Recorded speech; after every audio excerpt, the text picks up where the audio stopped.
I'd asked before, Stefan, and I have a little bit more, on the Burundians that are in CAR. The police contingent, we were told, will return in July and not be replaced from Burundi. Mm-hmm. There are 800 troops that are supposed to run, their term runs out in September. And I've been told that now Mr. Ladsous has met with Mr. Shingiro, and it seems that they are going to be replaced from Burundi, that he's asked them for names and commanders of those who would return in September. Is it accurate to say that the police are not coming back to CAR, but the troops, in fact, are? And if so, what's the difference in terms of the human rights decision? There is a difference in terms of the relative positions of responsibility regarding the human rights problems that we've determined in Burundi.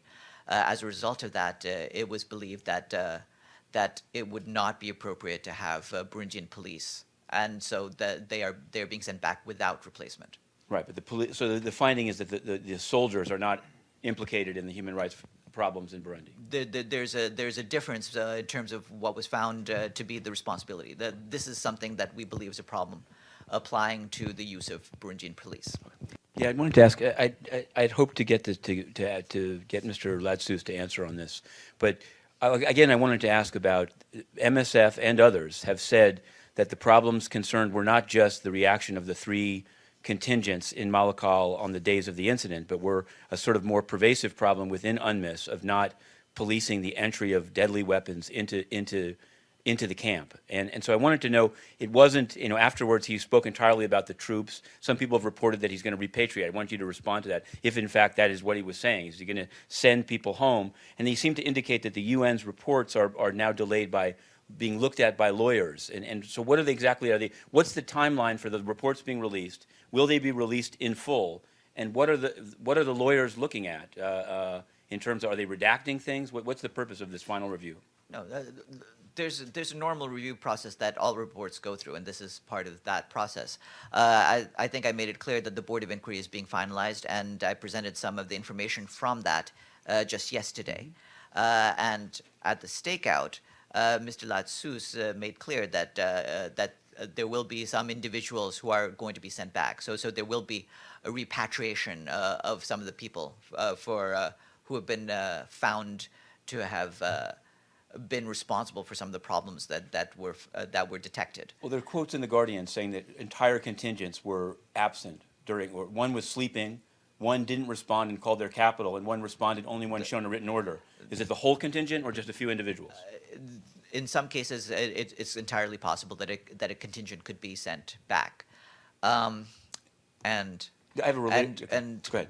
Regarding the earlier question about this, each of the reports goes through a fairly standard process, and so this is where we're at. But we're at the process of having it finalized. But it will be released in full. Is that? I'll have to see. Board of Inquiry reports are internal documents. We'll put out whatever we can. Like I said, I shared some of the details with you just yesterday, and we'll see whether we can have something more. Sure. I guess because I read it several times, and it seemed to say if you provide positive information, then the text of the report or what's presented to the council could be modified from what it says. No. All right. Then explain to me, because it doesn't say specifically. The understanding was when he just temporarily took them off the annex was that if they don't provide positive information, they will go back on the annex. Is that the case? What we said at the time was that they're off pending review, and that remains the case right now. They were removed from the list pending review. We made it clear in the discussions, and as the readout says, that we're open to receiving any new elements from Saudi Arabia. And again, we hope that discussions would take place soon. Is there a deadline for them either providing this information or not, and then going back on the list? Well, as the readout makes clear, we have expressed the hope that by the time this Secretary General presents the Children in Armed Conflict report to the Security Council, which is in August, that he can point to some progress on the issue of protecting civilians. Does that mean that they would go back on the list if they don't provide anything by August? I'm not going to make any predictions beyond what we've said here. What we've said here makes clear that what we want is a sign of progress by August. Do you have anything on Ashe? Hold on, please. Yeah.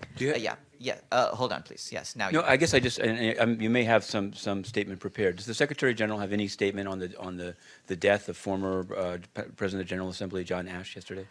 Well, certainly he was saddened by the passing of John Ashe. He is writing a letter of condolence to Ambassador Ashe's wife, and so that will express his sorrow at his passing and his condolences. Sure.